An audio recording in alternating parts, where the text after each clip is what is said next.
Today we'll be looking at another important and unique feature to Fellow, and that is their meeting guidelines. The tool is designed to help meetings be more efficient and productive with built-in tools like a meeting cost calculator, attendee limits, and recurrence limits. And the meeting guidelines also includes features like a no meeting day and a maximum meeting hours per week so that you can help your team to prevent and eliminate burnout. And again, if you want to try Fellow out for yourself, there's a link in my description that will 10% off your first 12 months. But if you're here and you have no idea who I am, my name is Marquis. I'm the CEO at Surface. We are a proud Asana partner and Fellow partner, and I make videos like this every single week to help you and your team get the most out of your tech investments. So let's take a look at the demo. So when you get into Fellow, whether in the desktop app or on the browser, you're going to navigate to your avatar up at the top, click on Workplace Settings, and then scroll down until you see Meeting Guidelines. Now, what are the meeting guidelines? Basically, these are prompts that you assign within Fellow that link up with your calendar that'll basically just allow you to have more effective and efficient meetings. It calls out some things that generally, I think after some world events of the past, few years have just changed our thoughts and feelings around meetings. Maybe we're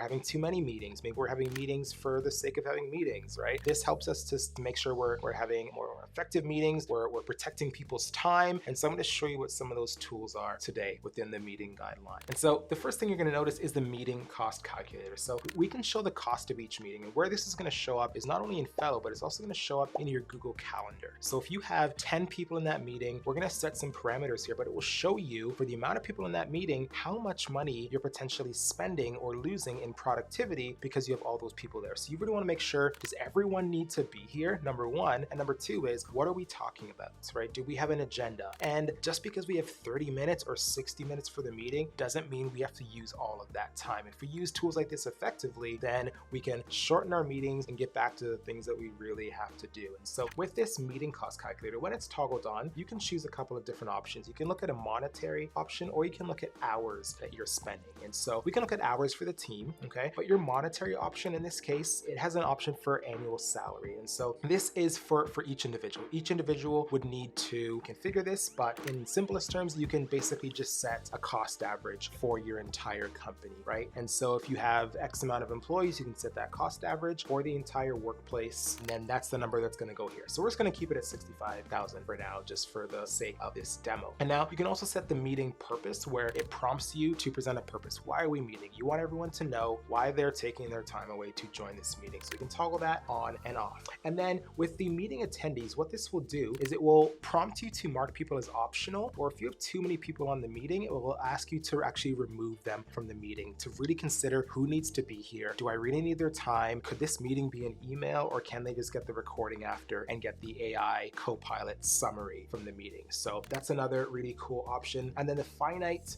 recurring meetings within Google Calendar, you can have it so that you can have an end date for your recurring meetings, right? And so you can set this up where maybe we don't need to have an ongoing forever recurring meeting, right? You can choose to have a date where when we get there, we can have a temperature check with our team to say, hey, is this meeting effective? Is it helping us? Do we need this anymore? And then you can cancel that recurrence of the meeting, or at least change the frequency of that meeting. This is one of my favorite features here, where we have a no meeting day. Now, in the past, when I was running a marketing agency, for example, we had a no meeting Wednesday, right? But what would happen every single time is you'd obviously just book meetings on the Wednesday because you'd forget, or you get busy, or you'd be like, oh, it's just one meeting. But what this does is it allows you to choose a day in the week where you as a team agree that you're not going to have any meetings. Now, this could be strictly external meetings, or it could be internal meetings, or it could be all meetings in general. And what this will do is it will prompt you so that when you are creating a meeting, if it falls on a no meeting day, it'll say, hey, are you sure you want to do that? Like, your policy says it's a no meeting day. And then it gets you to think, okay, do we need to do this? Again, could this be an email? Could this be a task in Asana? Could this be something that we can work on or speak to in a one-on-one in the future, or a team all hands? So there's lots of great use cases for that. And like we see in Google as well, you can have your speedy meetings, where if you have a 60-minute meeting, it's going to end 10 minutes before. If you have a 30-minute meeting, it'll prompt you to end 5 minutes before. All right. And so there's lots of other options here. This one here, attendee weekly limits, is by default within Fellow. They've set it where you can't, or you shouldn't, or at least you should ask yourself the question of, are teams meeting too too much, right? And so there's a set default for 20 hours a week that can be applied across the board, that if anyone's exceeding that many hours, it's either that they are in too many meetings or that they're just not being very productive or effective with their time. And so you can toggle this on, that if you are adding someone to a meeting, it'll prompt you to say, hey, this person's already at their limit. Are you sure they need to be here, right? So again, it's a gut check for you to make sure, do I need this person? What's that cost going to look like? Could they be doing something else? And can I just provide them a summary after this call? Lots of other great features. We have this final warning and saving, where you're creating events that don't meet one of your guidelines. So if you create an event and you're adding all these people and there's no agenda, there's no description, anything like that, it'll send the meeting creator a prompt as well to, again, just get them to slow down and think about what they're doing. And then if you do have meetings where there are no agendas, you can get reminders. So one of our policies is if there's no meeting agenda, then there's no meeting. Like, I'm not coming.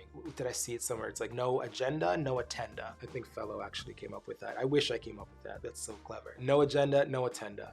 But rather than just canceling the meeting, right, there are prompts that says 30 minutes before, an hour before, to all participants, to one person, to say, hey, there's no agenda. Did you guys want to get something on there so that we can have a more effective meeting? And then you can have a setting that says, hey, if there is no agenda, it just automatically cancels and notifies everyone involved. I may be a bit biased in saying so, but if you haven't already done it, I highly recommend subscribing to our newsletter, All Systems Go. Each week we deliver the latest news, blog posts, and even free resources on Asana and workflow optimization directly to your inbox. The best part, it's totally free.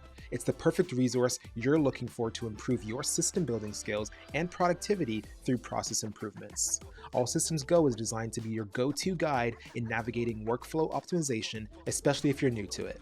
Click the link below to subscribe. So those are some of the meeting guideline settings. We're going to take a look at the meeting guideline analytics right now, because I think for me what this does is it gamifies meeting agendas and the time we're taking in meetings with our team. So once you're in the meeting guidelines, you'll see up here you can view your analytics. Now, there are much deeper analytics that I'm getting into in another video, where it's going to give you analytics on your entire usage of Fellow. But in this case, this is telling you how effective you are in actually following your meeting guidelines, which is really, really cool. So we can look at all meetings in the workspace, or we can look at just individual people. So I'm going to go ahead and just pull up my meeting statistics so you can't harp on me for how we're not following our own meeting guidelines. It's a process, okay? We're taking it slow, but we can look at different time frames. If we want to look at the past 3 months, the past 2 months, the past 4 weeks here, we can do that. If we want to look at internal meetings only, internal and external, or just external, I want to understand how we are using our time. So for this example, I'm going to keep it to internal only, because in most cases, external meetings, our customers, our prospects, our vendors, our suppliers, they don't actually have access to the Fellow agenda. And so they wouldn't,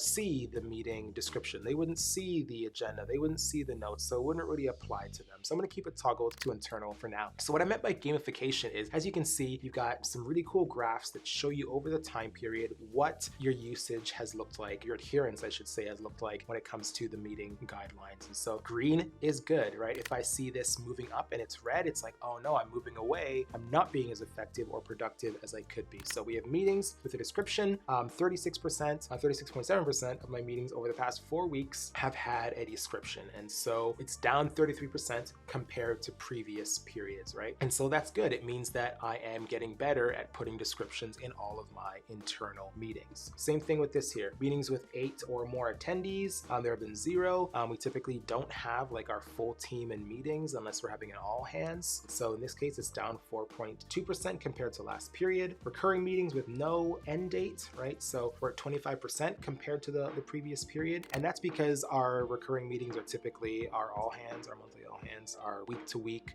one-on-ones, our internal status updates, and things of that nature. Then we can look at a graph to see meeting durations with on a no meeting day, forgive me. We actually haven't implemented a no meeting day just yet, so this doesn't really apply to us, because as you saw in my settings, nothing's really been set there. We don't use speedy meetings ourselves, and so again, not relevant. And then meetings that start without an agenda. This one's huge. So we've only had in the past 4 weeks, 10% 40% of our meetings that have started without an agenda, so down 42%.